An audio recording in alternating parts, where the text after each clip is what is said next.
એટલે જ્યાં જ્યાં એ લોકોના અંડરમાં હતું કે ભાઈ મારા ખેતરમાંથી ચાર ન લેવા દેવી, બરોબર છે. હવે તમે શ્રવણ સમાજમાંથી છો અને તમારા ભરોસે મેં ચાર ભેંસો લાવી છે ઉદાહરણ તરીકે, અને પછી તમે મારો બંધ કરી નાખો ચાર પૂળો, બરોબર છે, તો મારે રાતોરાત ક્યાં જવાનું, બરોબર છે. એ 4-5 દિવસ વાળા અમારા સમાજના લોકો 5 કિલોમીટર, બરોબર છે, 5 કિલોમીટર દૂરથી માથેથી ભારો પાણી લાવવો ભેંસ માટે, ગાય માટે, એ આપણે ઇમેજિન ના કરી શકીએ. તો અને લોકોના જે ખેતરમાં જે શું કહેવાય, જે એક સમયના જે તે ખેડવાના પાક જે ઉભા હતા એના માટે આ લોકો ટ્રેક્ટર વાળાના, ઊંટ ગાડી વાળા જે લોકોના ધાન લીધેલા પડ્યા હતા, જે ઊંટ ગાડીમાંથી જ બહાર આવી શકતા હતા. સિક્કાની બીજી બાજુ તમે જુઓ, એવું ના માનો કે આ કેસ 90-95% કેસ ખોટા છે. તમે એવું માનો કે એવી કેવી ઘટના ઘટતી હશે કે 90-95% કેસમાં. કાયદાની બાબતમાં હું પણ LLB લોયર છું અને MS તબદીલ થયેલો છું, એટલે સોશિયલ નિષ્ણાત પણ છું. અને મારો તો સબ્જેક્ટ 21મી સદીમાં SC/ST સમુદાય ઉપર અન્ય સમુદાય દ્વારા કરવામાં આવતા અત્યાચાર ના કારણે જે માનવ ગરિમાને જે ઠેસ પહોંચે છે, હાનિ પહોંચે છે, તેના માટેની શું જોગવાઈઓ હોવી જોઈએ.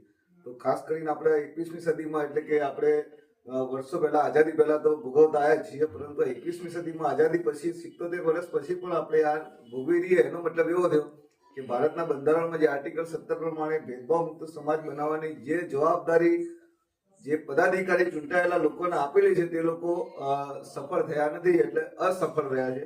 તો આવા અસફળ લોકોને પબ્લિકે ખરી રીતે આમ જોવા જઈએ તો એમની ઉપર આપણે બ્લેમ કરવું જોઈએ કે તમે જો સારી રીતે સુશાસન, સુવ્યવસ્થા અને પબ્લિકની અંદર ભાઈચારો નિર્માણ ના કરી શકો તો તમે વોટ પણ માગી ના શકો, તો સરકાર માટે પણ તમે બહુમતી ના સાબિત કરી શકો. એટ્રોસિટી કઈ તમામ ખોટી નથી, અને તમામ જો ખોટી હોય તો એને બદલી કરવાની જરૂર નથી. એને તમે કડક જોગવાઈઓ કરો. તમે બોલે સમાધાન ના થવું જોઈએ, પણ જો કે કાયદાની ભાષામાં જો તો સમાધાન છે જ નહીં આની અંદર. સમાધાન આ લોકો એના છીંડાનો ઉપયોગ કર્યો છે, લડવાનું સુપ્રીમ કોર્ટ સુધી લડવાનું છે, પણ સમાધાન ક્યારે આવતું નથી. કેસ ફાઇલ થાય છે, સી સમરી, બી સમરી બધું ભરાતું હોય, એ સમાધાન કરતા, પણ સમાધાન નથી.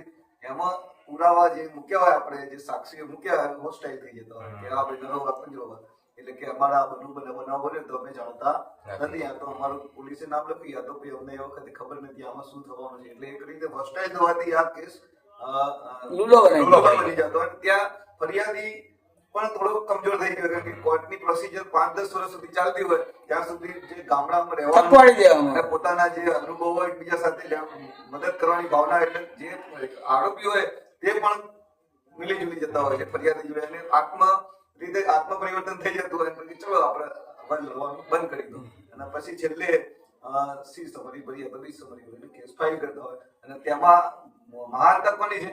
અત્યાચાર સહન કરવાની, કે ભૂલી જાય છે સામેવાળાને મજબૂરી જેવો છે કે બિચારાને ચલો હવે સુધારો થઈ ગયો, હૃદય પરિવર્તન થઈ ગયું, પ્રાયશ્ચિત થઈ ગયો, તો હવે કોર્ટની અંદર સમાધાન તો થઈ શકતું નથી, તો કે અમને બચાવવા શું કરે, તો બચાવવાની ભૂમિકામાં આવી જાય છે. પછી જે ફરિયાદી હોય એ આરોપીને બચાવવાની ભૂમિકામાં આવી જાય છે, અને આરોપીને બચાવવા માટે એ પોતાની એટ્રોસિટી જે કહેવાય હથિયાર છે બચાવવા માટેનું, એને કમજોર કરી. અને જો એની અંદર ચુકાદો આવે છે, અને તમે બીજો પોઈન્ટ કીધો કે એની અંદર ફરિયાદીને પણ જો ખોટો કેસ થાય તો ફરિયાદીને જે આરોપીને સજા થવાની એટલી સજા થવી જોઈએ છે જોગવાઈ.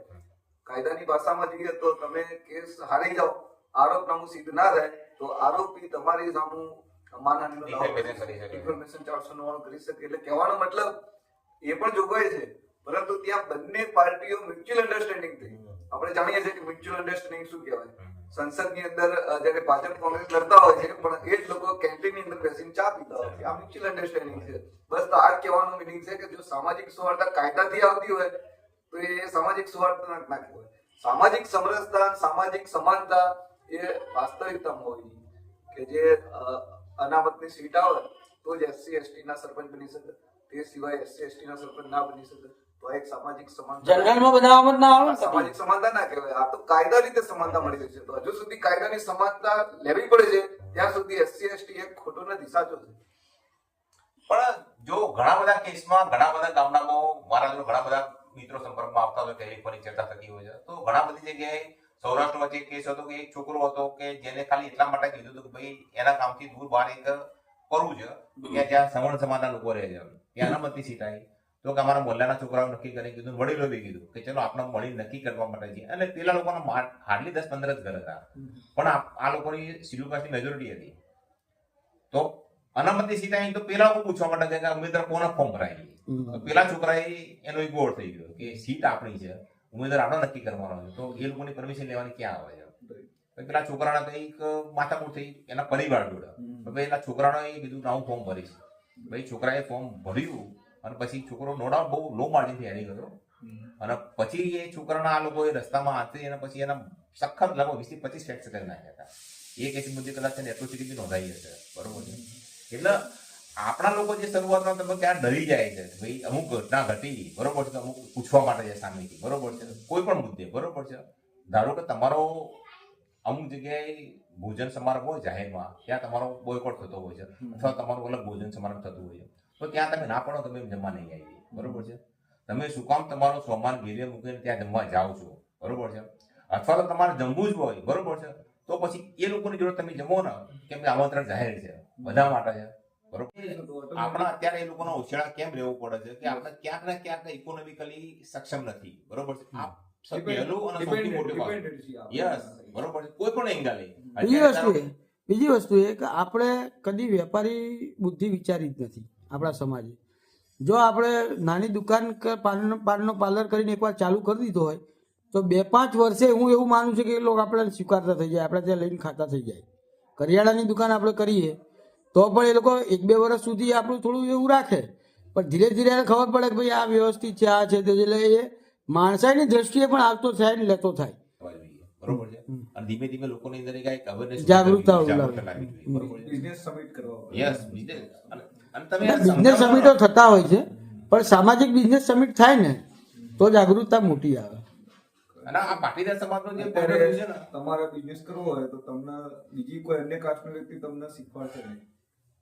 હા, તમે તમારા બિઝનેસની અંદર રોકાણ કરશો, ખોટમાં આવશો, એટલે બીજી વાર તમારો જોઈને બીજો પણ નહીં કરે કે આ ભાઈ જયેશભાઈ કરે તો બિઝનેસ અને ખોટમાં આવ્યા તો આપણે તો બિઝનેસ નહીં ચાલશે. પરંતુ એના પ્રોપર ગાઈડન્સ પ્રમાણે જો તમને માર્ગદર્શન મળતું હોય અને પ્રોપર ક્યાં ઇન્વેસ્ટમેન્ટ કરવું અને ક્યાંથી તમારું વળતર લેવું, આ બધું નોલેજ હોય અને ધંધાકીય નોલેજ હોય, આ બધું અનુભવ તમને મળતો હોય, બાય પેઢી દર પેઢી મળતો હોય, પરંતુ એ આપણી પેઢીમાં એવું નથી. ભણતર તરફ વધારે ધ્યાન છે, બિઝનેસ તરફ ઓછું ધ્યાન છે. તો આ માટે ખરી રીતે તમે જે વાત કરી સજેશન પ્રમાણે બિઝનેસ સમિટો યોજાવી જોઈએ. કમસે કમ નાની નાની તો થવી